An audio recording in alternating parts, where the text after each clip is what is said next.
Assalamualaikum warahmatullahi wabarakatuh. Ila hadratin nabiyil mustafa sayyidina wa maulana Muhammadin sallallahu alaihi wasallam wa ala alihi wa sahbihi wa dhurriyyatihi wa auladihi wa azwajihi. Thumma nakhusu khususan khasa li hadrati syekhina wa murabbi rahina syekh Abdul Karim Narbaya Syekh Marzuki Dahlan Narbaya Syekh Maharus Ana Narbaya Syekh Ahmad Idris Marzuki Narbaya Syekh Tahir Marzuki Narbaya Syekh Barul Marzuki Narbaya Syekh Khatijah Ad-Diniyah Syekh Adam Narbaya Syekh Abdul Aziz Masuk Pakil Kuang Farhan Jangkung Harja Mat Hasan Jangkung Harja Jimina Anna Allah yu'li darajatim fil jannah wa yu'idu alaina min barakatihim wa karamatihim wa asrarihim wa anwari ma'lumihim wa nafahatihim fid dini wad dunya wal akhirah. Al-Fatihah. A'udzu billahi minasy syaithanir rajim. Bismillahirrahmanirrahim. Alhamdulillahi rabbil alamin. Arrahmanir rahim. Maliki yaumiddin. Iyyaka na'budu wa iyyaka nasta'in. Ihdinas siratal mustaqim. Siratal ladzina an'amta 'alaihim ghairil maghdubi 'alaihim waladdallin. Rabbighfirli wa liwalidayya wa lil mu'minina amin. Bismillahirrahmanirrahim. Alhamdulillahi rabbil alamin. Wassalatu wassalamu ala sayyidina wa nabiyyina Muhammadin sallallahu alaihi wasallam asyrafil mursalin wa ala alihi wa sahbihi ajma'in, amma ba'd.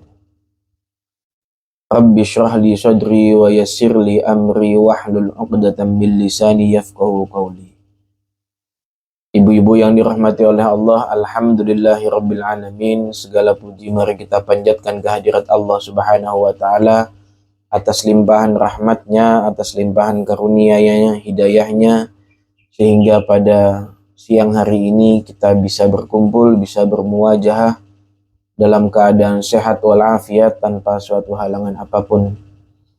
Salawat serta salam selalu kita aturkan, kita curahkan kepada baginda Nabi Muhammad sallallahu alaihi wasallam, di mana kelak beliaulah yang kita harap-harapkan syafaatnya di yaumil qiyamah. Biqaulina Allahumma salli ala sayyidina Muhammad wa ala ali sayyidina Muhammad. Ibu-ibu yang dirahmati oleh Allah, alhamdulillahi rabbil alamin. Tepat pada hari ini, yakni dimulai dari kemarin malam Ahad atau dimulai setelah masuknya waktu maghrib, alhamdulillah kita memasuki tanggal 1 bulan Dzulhijjah, di mana bulan Dzulhijjah kebanyakan orang memikirkan atau yang diingat pada bulan Dzulhijjah itu adalah hari raya kurban dan penyembelihan kurban. Namun banyak yang tidak mengetahui atau banyak yang melupakan bahwasanya di dalam bulan Dzulhijjah itu terdapat kesunahan-kesunahan, terdapat amalan-amalan ibadah yang sangat dianjurkan oleh Rasulullah Shallallahu Alaihi Wasallam, yakni pada tanggal 1 sampai tanggal 10 bulan Dzulhijjah. Rasulullah pernah meriwayatkan, pernah bersabda dalam hadis beliau dikatakan, ma min ayyamin a'zamu 'indallah wala ahabbu ilaihil amalu fihinna min hadhil ayyamil ashri. Tidak ada hari-hari yang lebih agung di sisi Allah, tidak ada hari-hari yang lebih mulia di sisi Allah, dan tidak ada amal soleh di dalamnya yang lebih dicintai oleh Allah daripada 10 hari bulan Dzulhijjah. Fa'akthiru fihinna minat tahlil wa takbir wa tahmid. Maka Rasulullah memerintahkan kepada kita, perbanyaklah untuk membaca tahlil, yakni qaul la ilaha illallah, kemudian perbanyaklah membaca takbir, Allahu Akbar, kemudian berbanyaklah membaca tahmid, yakni alhamdulillah. Sigot atau hadis ini sangat jelas menjelaskan bahwa kita pada 10 hari pertama bulan Dzulhijjah diterangkan oleh Rasulullah, tiada hari yang lebih agung di sisi Allah dan tidak ada amal soleh yang lebih baik di sisi Allah kecuali atau selain daripada 10 hari bulan Dzulhijjah. Bahkan diriwayatkan dalam tafsirannya ulama bahwa bahkan 10 hari bulan Dzulhijjah ini lebih baik daripada 10 hari terakhir bulan Ramadan kalau seumpama tidak ada Lailatul Qadar. Jadi 10 hari terakhir bulan Ramadan itu kan juga termasuk hari-hari yang mulia, ibu-ibu. Akan tetapi lebih mulia 10 hari awal bulan Dzulhijjah kalau saja tidak ada malam Lailatul Qadar pada waktu 10 hari bulan Ramadan. Maka Rasulullah memerintahkan kepada kita pada hari-hari yang baik ini, mulai dari tanggal 1 sampai Idul Adha tanggal 10 Dzulhijjah nanti, maka perbanyaklah amal soleh. Yang dianjurkan oleh Rasulullah, perbanyaklah membaca tahlil, perbanyaklah membaca takbir, perbanyaklah membaca tahmid. Kalau ibu-ibu sudah istiqomah sholawatnya jangan ditinggal. 1000 kali dalam satu hari jangan ditinggal, cuma ditambahin lagi. Ditambahin habis sholat baca la ilaha illallah sebanyak 100 kali. Ditambah takbir Allahu Akbar 100 kali. Ditambahin lagi alhamdulillah 100 kali. Insya Allah itu adalah amalan-amalan yang sangat dianjurkan oleh Rasulullah berdasarkan hadis tersebut. Kemudian apalagi amalan-amalan yang ada pada bulan Dzulhijjah? Yang jelas pastinya adalah amalan berupa ibadah kurban. Kurban ibu-ibu yang akan kita laksanakan atau yang akan kita hadapi nanti tanggal 10 bulan Dzulhijjah, ini banyak yang tidak memperhatikan atau setiap tahun pasti berulang. Pertanyaannya itu sangat klasik, mana yang didahulukan antara akikah dan kurban? Kalau saya belum akikah, maka saya boleh kurban atau tidak? Nah ini pada pertemuan kali ini kita insya Allah akan membahas tuntas terkait masalah akikah dan juga kurban. Akikah ibu-ibu perlu diketahui kalau yang namanya akikah dan kurban meskipun sama-sama menyembelih hayawan dan jenis hayawan yang disembelih itu sama kriterianya, akan tetapi maksud, tujuan, kemudian hukum-hukum yang terkait akikah dan kurban itu berbeda. Kalau akikah itu adalah penyembelihan kambing atau hayawan yang diperuntukkan untuk menyelamati atau untuk bersyukur atas kelahirannya seorang anak. Dan ini yang disunnahkan untuk melakukan akikah itu adalah orang tua, yakni ayah. Maka ketika ada anak baru lahir, itu mulai langsung ada kesunahan bagi si ayah untuk mengeluarkan uang dan untuk menyembelih hayawan kambing. Kalau laki-laki sunnahnya 2, kalau perempuan 1. Tapi kalau seumpama laki-laki cuma 1, dalam artian kambingnya cuma punya 1, cuma kuat beli 1, nggak apa-apa. Cuman yang sunnahnya kalau kuat 2 ya 2. Kalau perempuan anaknya maka nyembelihnya 1. Lah kesunahan ini akan terus berlanjut mulai dari awal dia lahir, anaknya ini lahir. Yang paling utama itu adalah ketika hari ke-7 setelah kelahiran. Kalau tanggal 7 setelah kelahiran tidak bisa menyembelih akikah karena mungkin belum ada dana, bisa diperpanjang sampai tanggal 21 setelah kelahiran. Setelah tanggal 21 ternyata masih tidak mampu, kesunahan ini masih berlaku untuk si ayah sampai kapan? Sampai si anak balik. Sampai si anak yang perempuan menstruasi, atau sampai si anak yang laki-laki maupun perempuan mengeluarkan mani. Maka kesunahan ini masih terus berlanjut. Maka seumpama anak ibu-ibu yang berumur 2 tahun, 3 tahun, 4 tahun, 5 tahun, yang perempuan belum haid, kemudian yang laki-laki misal belum mengeluarkan mani, maka masih ada kesunahan bagi ibu-ibu dan suami-suaminya untuk mengakikahkan anaknya. Untuk mengakikahkan anaknya. Diriwayatkan bahwasanya anak yang diakikahi maka tumbuh kembangnya, karakternya insya Allah akan lebih baik daripada anak yang tidak diakikahi. Maka yang belum mengakikahkan anaknya, kalau seumpama sudah ada dana, maka silahkan segera diakikahi. Kalau memang belum ada dana, silahkan mengumpulkan untuk mengakikahi anaknya. Sampai kapan waktunya? Sampai batas waktu balik. Kalau sudah balik anaknya bagaimana? Kalau sudah balik, maka kesunahan tersebut sudah hilang dari seorang ayah, dari orang tua.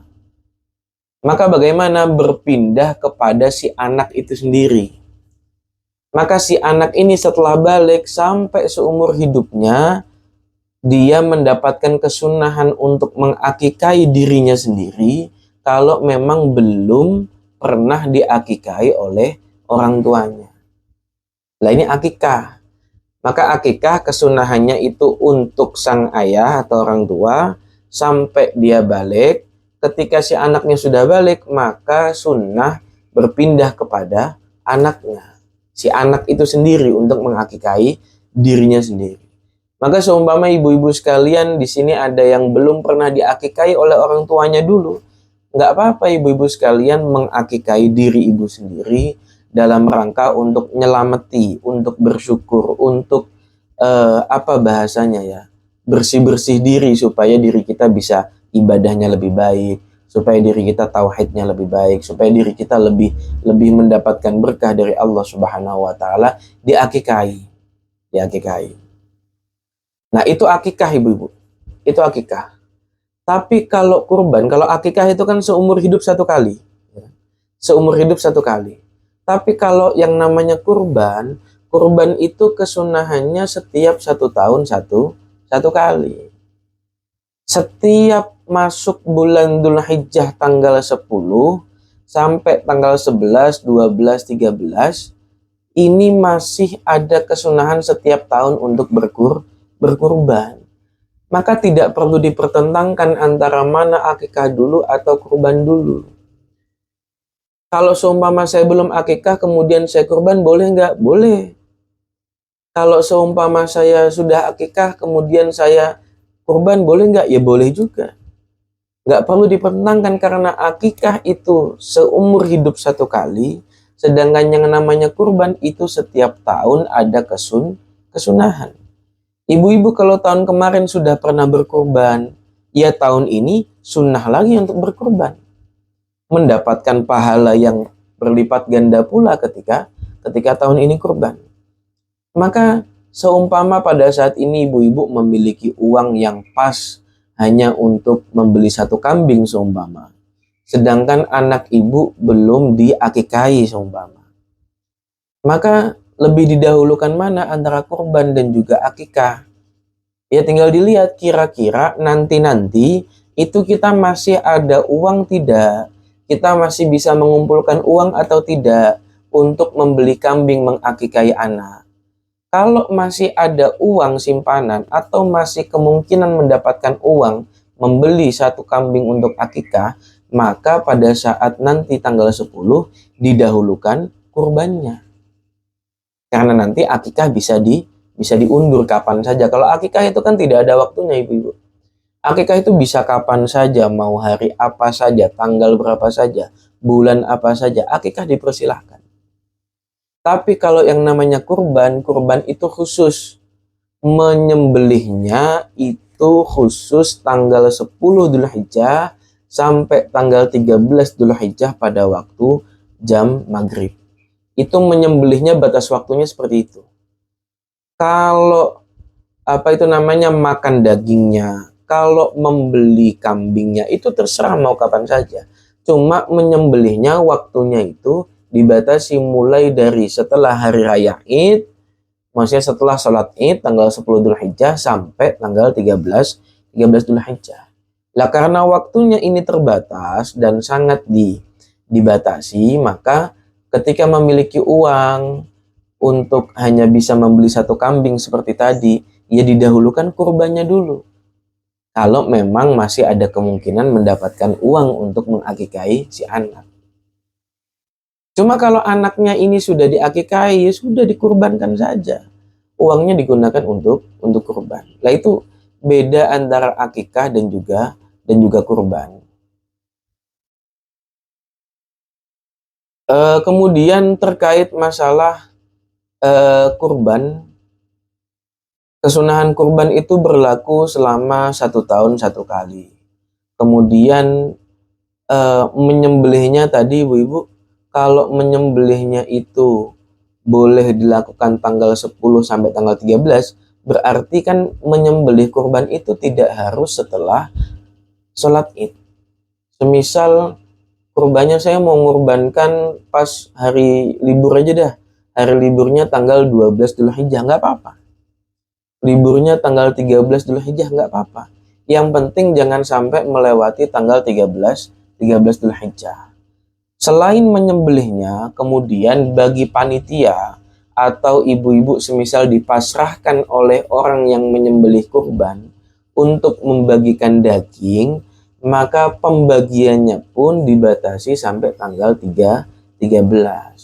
Jangan sampai dagingnya itu disimpan di kulkas, kemudian dibagikan ketika melewati tanggal 13.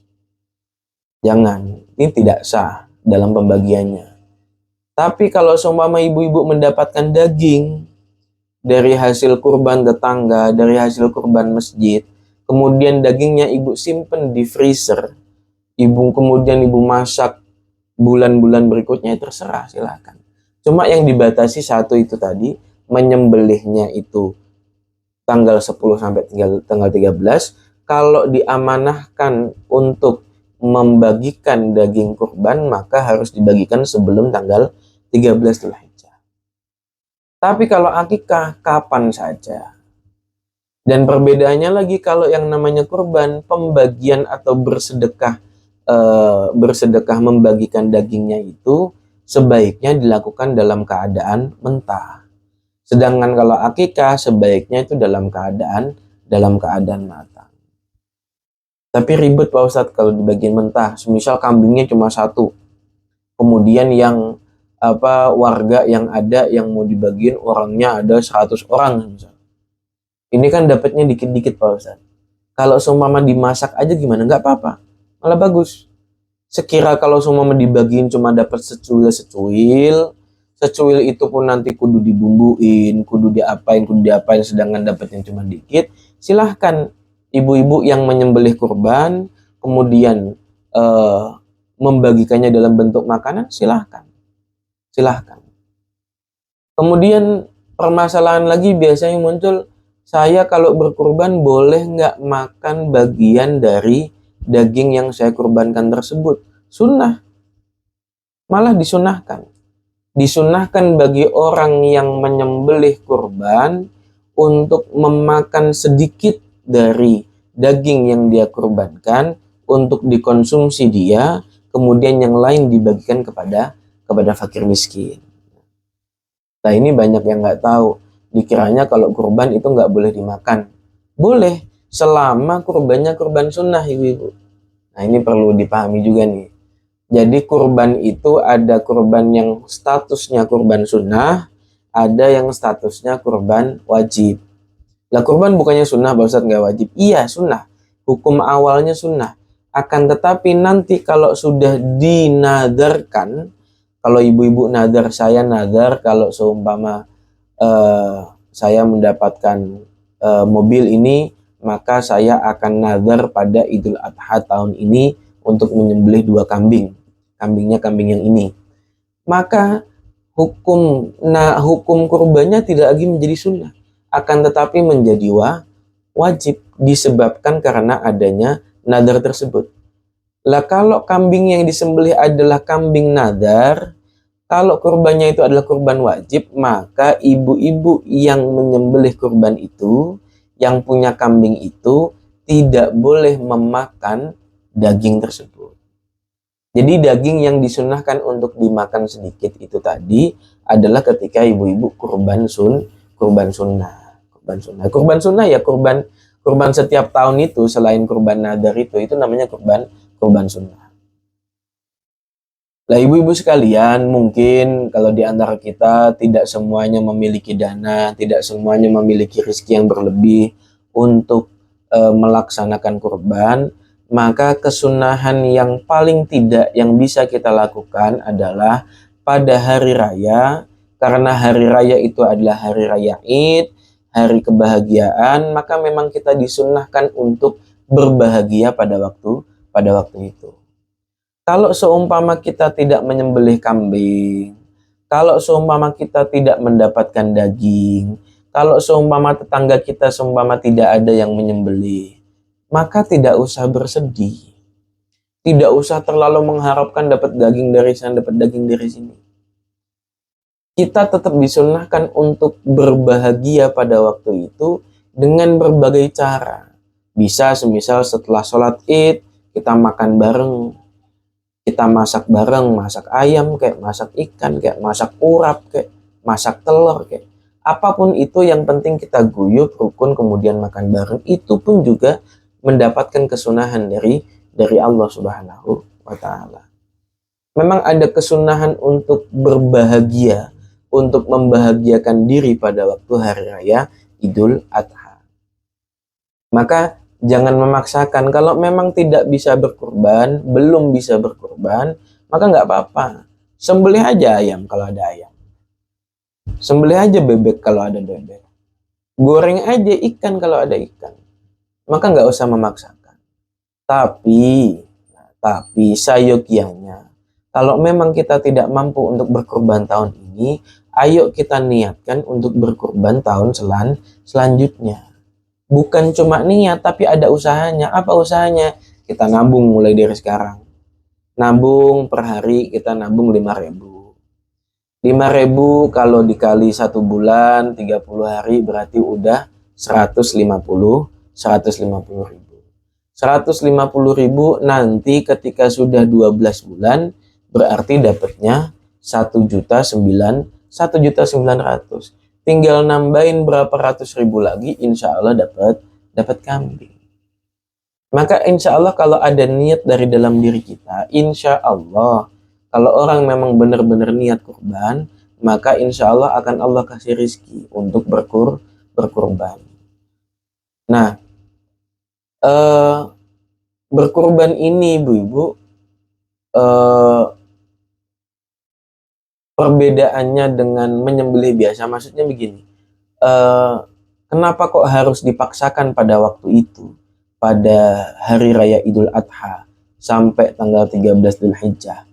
Karena nanti kalau seumpama kita menyembelih kambingnya itu di selain Idul Adha sampai tanggal 13 Dzulhijjah, pahalanya itu jauh berbeda ibu. Jauh sangat berbeda.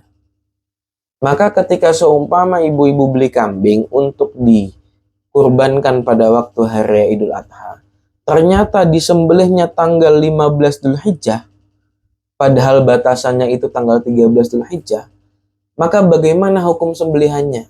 Sah apa tidak? Sah. Seumpama disedekahkan kepada fakir miskin, kepada tetangga-tetangga kita, sunnah apa tidak? Sunnah. Akan tetapi pahalanya itu jauh sangat berbeda sekali ketika dibandingkan dengan kita berkurban atau menyembelih pada waktu tanggal 10 sampai tanggal 13 Dzulhijjah. Kalau penyembelihannya sah. Jadi sembelihan itu kan ada syarat-syaratnya ibu-ibu ya. Ketika menyembelih maka kerongkongan dan juga tenggorokannya kambing atau sapi harus terputus. Kemudian kambingnya tidak boleh kambing cacat. Kambingnya harus kambing yang berumur sekian tahun, yang harus sudah tanggal atau poel giginya. Itu kan syarat-syarat kambing kurban dalam menyembelih kurban. Tapi kalau untuk Kambing-kambing yang biasa tidak ada syaratnya. Ibu-ibu nyari cempe, anak kambing, sembelih, kemudian dagingnya dibagikan ke tetangga, sunnah, dapat pahala sedekah. Cuma tidak mendapatkan pahala kurban. Karena kalau kurban itu ada batasan-batasannya, mulai dari batasan kambingnya, batasan waktu menyembelihnya, batasan siapa yang dibagikan. Ini berbeda. Maka ketika seumpama kambingnya itu disembelih tidak sesuai dengan ketentuan ibadah kurban, sah apa tidak? Tetap sah, tapi tidak dihitung pahala kurban. Maka seumpama ada sebagian orang, sebagian perkumpulan semisal, yuk patungan yuk, patungan 200 ribuan untuk membeli kambing, kemudian disembelih ketika hari Idul Adha. Lah ini sah apa tidak? Ya nyembelihnya sah, selama sesuai dengan ketentuan pemotongan tenggorokan dan kerongkongan sapi atau kambing, ya maka sah. Cuma pahalanya tidak dihitung pahala kurban. Kenapa? Ya karena kurban itu kambing satu untuk satu orang, bukan satu kambing untuk rame-rame. Kalau sapi hitungannya satu, maka untuk tujuh nama orang. Maka ketika satu kambing dibuat untuk rame-rame, ya maka nyembelihnya sah. Seumpama disedekahkan, sah dan dapat kesunahan. Tapi pahalanya tidak sama dengan pahala kurban. Nah ini perlu dipahami. Maka kalau seumpama sudah cuma punya satu kambing, satu keluarga semisal, udah ngumpulin bertahun-tahun, baru dapat satu kambing itu ketika tabungannya nabungnya itu selama 10 tahun, baru dapat satu kambing. Maka satu kambing ini diniatkan pahalanya untuk satu keluarga, nggak apa-apa. Cuman atas namanya tetap satu orang, misal namanya nama ayahnya, atau nama si ibunya, atau nama si anaknya. Cuma pahalanya diniatkan untuk satu keluarga itu bisa. Nah maka karena pahala yang sangat besar ini ibu-ibu, ayo kita niatkan. Kalau seumpama tahun ini kita belum bisa nyembelih, kita niatkan insya Allah kita nabung mulai dari sekarang sampai nanti tahun depan kita bisa kurban kambing. Kalau seumpama nggak bisa kambing, alhamdulillah bisa sapi, kan gitu. Nah maka niat itu sangat dibutuhkan. Ketika kita sudah niat, maka insya Allah Allah akan mudahkan jalan kita untuk menuju apa yang kita niati. Nah kemudian banyak lagi yang bertanya terkait masalah kurban ibu-ibu. Apakah kurban itu boleh ditujukan untuk orang yang telah wafat? Nah, jadi kadang kita kurban atas nama orang yang telah wafat. Kalau menurut mayoritas ulama, ketika memang orang tuanya yang telah wafat itu tidak pernah wasiat, tidak pernah memberikan pesan wasiat kepada anaknya untuk dikurbankan, ya maka tidak bisa. Berarti ya bisanya kalau semua mewasiat, semisal sebelum meninggal orang tuanya wasiat supaya untuk dikurbankan, ya maka ketika dikurbankan baru sah. Tapi ketika tidak ada wasiat dari orang tua, bagaimana? Ya tidak bisa. Karena dalam berkurban itu ada niatnya. Maka ketika orang sudah meninggal ya tidak bisa niat. Tapi yang perlu dipahami, kalau pahala kurbannya itu bisa ditujukan kepada yang sudah wafat. Nah ini perlu dipahami, dibedakan.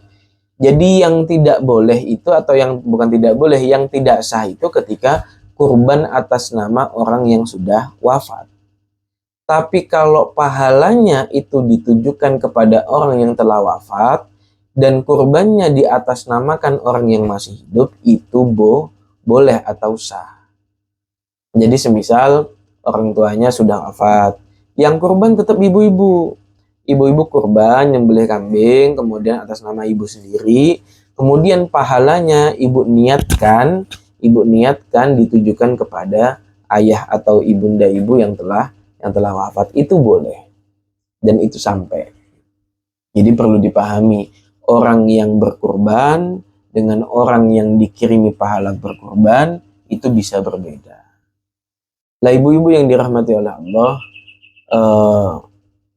kesunahan selanjutnya yang berada pada bulan Dzulhijjah ini adalah membaca takbir, terutama ketika pada waktu malam takbir. Sudah saya singgung, setiap malam Idul Adha ataupun setiap malam Hari Raya Idul Fitri, bahwasanya pada malam Hari Raya itu yang paling disunahkan atau ibadah yang sangat dianjurkan dan pahalanya sangat besar itu adalah membaca takbir. Bahkan lebih utama daripada sholat sunnah. Maka ayo nanti ketika pada waktu malam takbir 10 Dzulhijjah kan insya Allah hari apa ya ibu-ibu ya? Insya Allah hari Rabu kalau nggak salah ya. Nanti kita infokan lagi. Jadi kalau seumpama malam Rabu itu takbiran, maka takbir itu tidak perlu takbir keliling. Takbir itu tidak harus berkumpul. Tapi kesunahan takbir itu yang penting ibu baca takbiran Allahu Akbar, Allahu Akbar, Allahu Akbar. La ilaha illallah, wallahu akbar. Allahu Akbar walillahil hamd. Itu sudah mendapatkan kesunahan takbiran. Ibu ulang gitu terus, yang lafat-lafat yang susah nggak ibu baca, cuma baca yang tadi doang. Boleh, silakan. Semalaman suntuk, seumpama ibu sambil masak, ibu-ibu sambil ngapain kegiatan, sambil bersih-bersih rumah karena besok lebaran, sambil membaca takbir Allahu Akbar, Allahu Akbar, Allahu Akbar. La ilaha illallah, wallahu akbar. Allahu Akbar walillahil hamd. Boleh dan sunnah. Sudah mendapatkan kesunahan. Takbir keliling itu kan budaya, ibu. Budaya. Kemudian tradisi, adat, kebiasaan. Kita ngumpul di musola atau di masjid kemudian untuk membaca takbir bersama-sama, itu pun juga adat kebiasaan. Tapi yang disunnahkan aslinya itu adalah kita membaca takbir pribadi. Ya percuma kalau ikut takbir keliling tapi mulutnya itu tidak ikut membaca takbir, malah nggak dapat kesunahan. Ikut takbir keliling, ngadain takbir keliling, tapi musiknya yang disetel takbiran. Orang-orangnya nggak ada yang membaca takbir, ya nggak dapat kesunahan. Atau takbir keliling yang dipasang justru musiknya musik dangdut, ia justru malah tidak mendapatkan kesunahan. Jadi takbir keliling dulu itu awal mulanya untuk menyemarakkan malam takbir, supaya orang-orang yang mendengar suara kita bertakbir kemudian ikut mengucapkan takbir juga. Nah itu kan semangat dari takbir keliling kan seperti itu. Tapi sekarang mulai bergeser. Takbir kelilingnya jauh, yang disetel takbiran, tapi orangnya yang takbir keliling nggak membaca takbir. Lah ini salah, keliru, justru tidak mendapatkan kesunahan. Kesunahannya apa? Kesunahannya mulut kita ini mengucapkan takbir. Allahu Akbar, Allahu Akbar, Allahu Akbar. La ilaha illallah, wallahu akbar. Allahu Akbar walillahil hamd. Allahu Akbar kabiro walhamdulillahi katsiro. Seterusnya yang lafadznya susah, kalau semisal ibu sambil baca bisa sambil baca. Kalau seumpama nggak bisa baca, nggak bisa melafadzkan, ya udah yang tadi aja, yang awal aja, yang gampang. Kalau semisal nggak bisa juga Pak Ustadz, ya udah baca Allahu Akbar, Allahu Akbar, Allahu Akbar, Allahu Akbar. Jadiin wiridan pas malam takbiran, itu pun juga mendapatkan kesunahan. Maka jangan dipaksakan, jangan dipersempit kalau takbiran harus begini, harus begitu.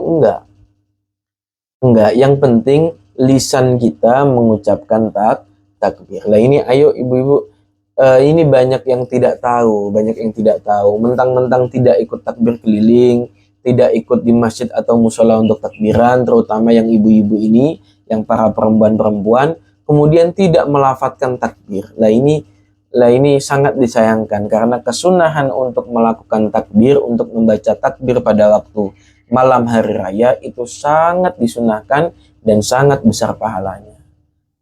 Maka dimulai, ayo kita niatkan nanti pas malam takbir, kalau seumpama toh nggak bisa kumpul untuk takbiran bareng, paling tidak di rumah sambil bersih-bersih, sambil cuci piring, Allahu Akbar, Allahu Akbar, Allahu Akbar.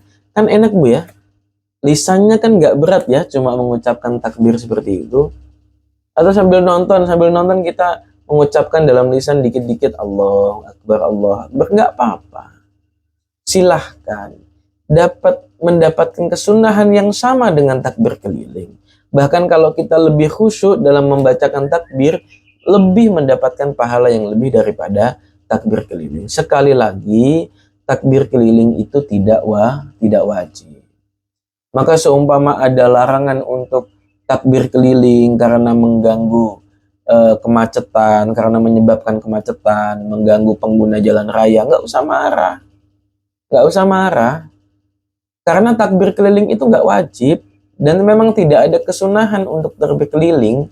Yang sunnah itu membaca takbir. Jangan dibilang dikit-dikit, oh pemerintahnya tidak mendukung kegiatan keagamaan. Bukan tidak mendukung. Yang kegiatan beraktivitas di jalan raya itu kan juga banyak. Maka silakan takbir keliling, tapi jangan sampai mengganggu pengguna jalan yang lain. Jangan sampai mengganggu orang lain. Jangan sampai menyebabkan macet. Ya macet kan wajar Pak Ustadz. Yang namanya kita menyemarakkan takbiran, ya silahkan. Cuma permasalahannya, menyemarakkan takbiran itu bagus, tapi tidak wajib. Sedangkan kita mengganggu orang lain itu hukumnya haram. Mana yang didahulukan antara melakukan kebaikan dengan menghindari keharaman? Ya menghindari keharamannya. Jangan-jangan nanti ketika macet ada orang yang sedang ingin dibawa ke rumah sakit. Jangan-jangan nanti ketika macet mengganggu orang yang mau membawa seseorang sedang ingin lahiran dan yang lain sebagainya. Kebutuhan orang tidak ada yang tahu. Maka dalam melakukan berbagai ibadah kebaikan, baik ibadah yang sifatnya pribadi maupun yang ibadah yang sifatnya sosial, jangan sampai mengganggu orang lain. Jangan sampai memakan hak atau fasilitas orang lain. Apalagi sekarang biasanya pakainya apa itu namanya Ibu? Sound brewok ya, yang biasanya di beberapa daerah itu. Jadi pakai sound yang sangat kenceng, yang sangat besar, pakai tronton. Itu bagaimana? Kalau sampai mengganggu, bahkan sampai memecahkan kaca, sampai mengganggu orang baik yang sedang tidur ataupun tidak, hukumnya haram Ibu. Tidak boleh. Tidak boleh. Meskipun atas nama ibadah, meskipun atas nama takbiran, meskipun atas nama apapun itu. Jangankan sound yang besar seperti itu, speaker saja ibu-ibu ya, speaker. Kalau kita bukan di masjid, kalau kita bukan di musola, kalau kita bukan apa-apa, semisal kita membunyikan sound salon di rumah kita, kemudian kita nyetel murotal Al-Quran kah, atau nyetel sholawatan kah, kalau sampai mengganggu tetangga hukumnya haram. Hukumnya haram. Maka perlu dipahami, ibadah yang kita lakukan, baik yang pribadi maupun ibadah yang sifatnya publik, maka jangan sampai mengganggu orang lain. Kita melakukan ibadah itu hukumnya sunnah, menjaga orang lain supaya tidak terganggu hukumnya wajib. Yang wajib itu harus didahulukan daripada yang sunnah. Nah, itu kesunahan-kesunahan, amalan-amalan yang nantinya akan kita hadapi untuk pada bulan Dzulhijjah ini. Nah, kesunahan yang terakhir yang justru lebih besar, yakni amalan yang sangat besar pahalanya adalah berpuasa. Puasanya itu sunnahnya mulai dari tanggal sekian, Bu. Tanggal ini, yakni hari ini. Sekarang tanggal 1. Jadi tanggal 1 sampai tanggal 10 itu kita disunnahkan untuk berpuasa. Sunnah untuk berpuasa. Puasa apa ya? Puasa sunnah bulan Dzulhijjah. Mulai dari tanggal 1 sampai tanggal 10. Cuma yang lebih muakkadnya lagi, yang lebih besar lagi pahalanya itu adalah puasa pada tanggal 8 dan tanggal 9. Oh iya maaf, sunnahnya 1 sampai 9 Dzulhijjah. Kalau tanggal 10 nggak boleh puasa. Nggak boleh puasa. Lah yang lebih disunahkan tanggal 8 dan juga tanggal 9, puasa tarwiyah dan puasa Arafah. Kalau seumpama ibu-ibu bisa puasa dari hari ini sampai tanggal 9, ya silahkan, malah bagus.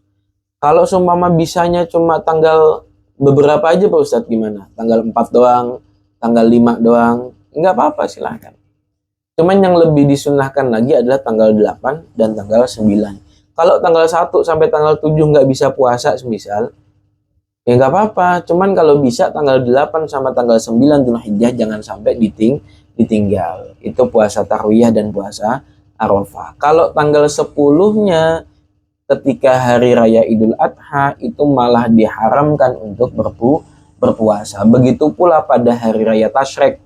Hari Tasyrik yakni tanggal 11 Dzulhijjah, 12 Dzulhijjah, 13 Dzulhijjah itu juga diharamkan untuk berpuasa. Kita puasanya dari tanggal sekian, tanggal 1 ini sampai tanggal 9 Dzulhijjah.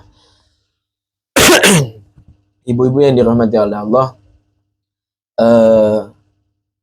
pada bulan Dzulhijjah ini kita merayakan hari raya Idul Adha, menyembelih kurban. Ini merupakan syariatnya Rasulullah Shallallahu Alaihi Wasallam, tapi tidak khusus untuk umatnya Rasulullah. Dalam artian ibadah kurban ini sudah dimulai semenjak zamannya Nabi Ibrahim dan Nabi Ismail, di mana beliau pada waktu itu Nabi Ismail disembelih oleh ayahnya. Mendapatkan perintah dari Allah untuk disembelih Nabi Ismail oleh ayahnya, akan tapi kemudian ketika disembelih demi menuruti perintahnya Allah, Nabi Ismail diganti oleh Allah dengan seekor domba yang sangat besar. Yang bisa kita teladani dari peristiwa ini adalah dari penyembelihan Nabi Ismail, di mana ayah beliau rela untuk mengorbankan anaknya demi menuruti perintah Allah, demi lulus dari cobaannya Allah. Kita bisa ambil hikmah bahwasanya seberat apapun yang Allah perintahkan, seberat apapun yang Allah takdirkan buat kita, cobalah diri kita untuk melakukannya terlebih dahulu. Insya Allah akan diberikan kemudahan, insya Allah akan diberikan kekuatan.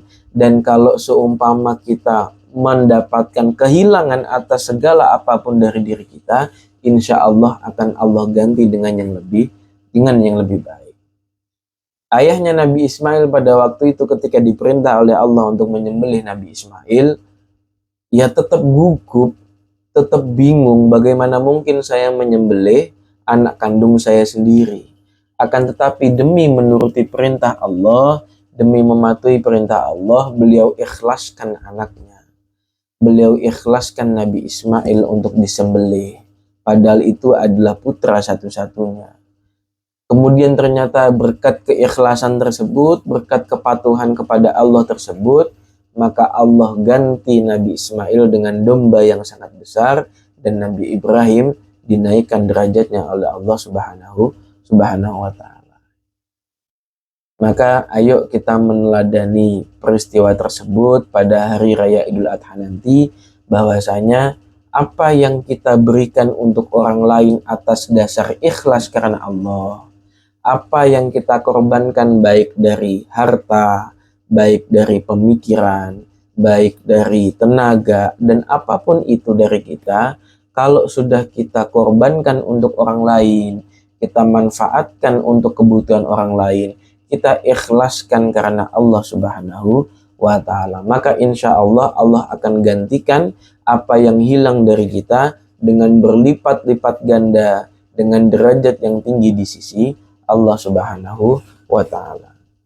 Ibu-ibu yang dirahmati oleh Allah, kami mohon maaf mungkin beberapa waktu yang lalu kami tidak bisa hadir, tidak bisa mengisi, namun kami sangat mengharapkan kepada ibu-ibu sekalian bahwasanya majelis kita ini adalah majelis kita bersama.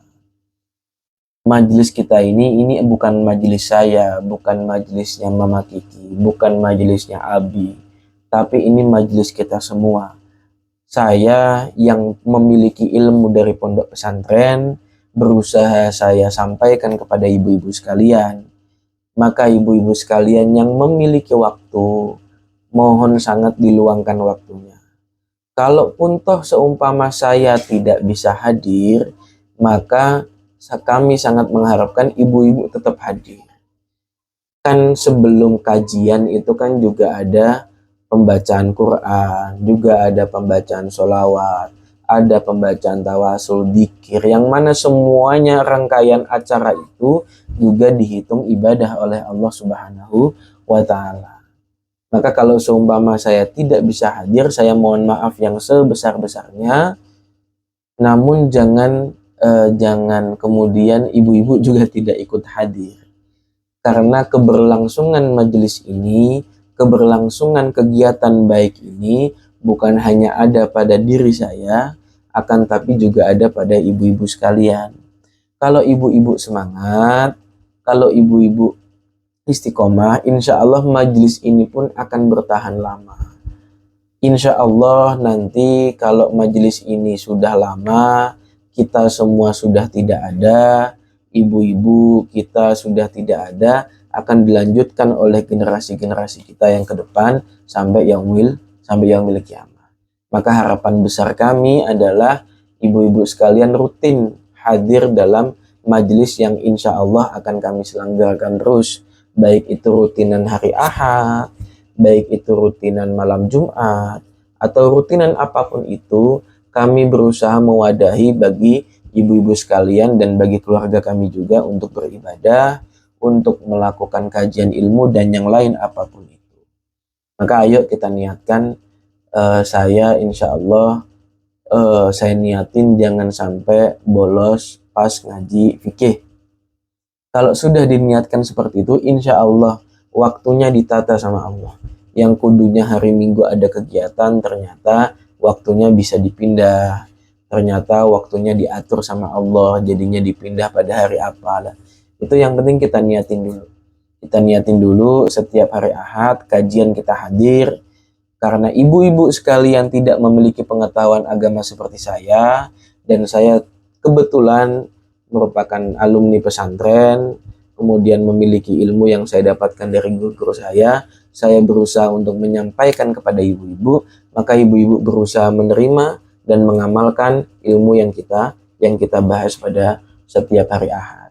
Maka kita berdoa mudah-mudahan apa yang kita lakukan selama ini, baik itu rutinan hari Ahad, rutinan malam Jumat, rutinan hari apapun itu, kita harap kepada Allah Subhanahu wa Ta'ala, mudah-mudahan hati kita bisa ikhlas, meluangkan waktunya kita bisa ikhlas, memberikan apapun bentuknya itu sumbangan baik tenaga dan apapun itu, kita semua bisa ikhlas mengharapkan ridho dari Allah Subhanahu wa Ta'ala. Bismillahirrahmanirrahim. Alhamdulillahirabbil alamin. Hamdan yu'afi ni'amahu wa yukafi mazidah. Ya Rabbana lakal hamdu wa lakal syukru kama yanbaghi li jalali wajhikal karimi wa 'azimi sultanik. Allahumma shalli ala sayyidina Muhammadin tibbil qulubi wa dawaiha wa 'afiyatil abdani wa shifaiha wa nuril absari wa dhiyaiha wa 'ala alihi wa sahbihi wasallim. Allahumma ighfir lana dhunubana wa liwalidayna warhamhuma kama rabbayana shighara. Rabbana dhalamna anfusana wa illam taghfir lana wa tarhamna lanakunanna minal khasirin. Rabbana hab lana min azwajina wa dhurriyyatina qurrata a'yun waj'alna lil muttaqina imama. Rabbana atina fid dunya hasanah wa fil akhirati hasanah wa qina adzabannar. Wa sallallahu ala sayyidina Muhammadin nabiyil ummi wa ala alihi wasallam. Subhana rabbika rabbil izzati amma yasifun wa salamun alal mursalin walhamdulillahi rabbil alamin. Bismillahil Fatihah. A'udzu billahi minasy syaithanir rajim. Bismillahirrahmanirrahim. Alhamdulillahi rabbil alamin. Ar-Rahmanir Rahim. Maliki yaumiddin. Iyyaka na'budu wa iyyaka nasta'in. Ihdinas siratal mustaqim. Siratal ladzina an'amta 'alaihim ghairil maghdubi 'alaihim waladdallin. Amin. Kurang lebihnya mohon maaf. Wal 'afwu minkum. Assalamualaikum warahmatullahi wabarakatuh.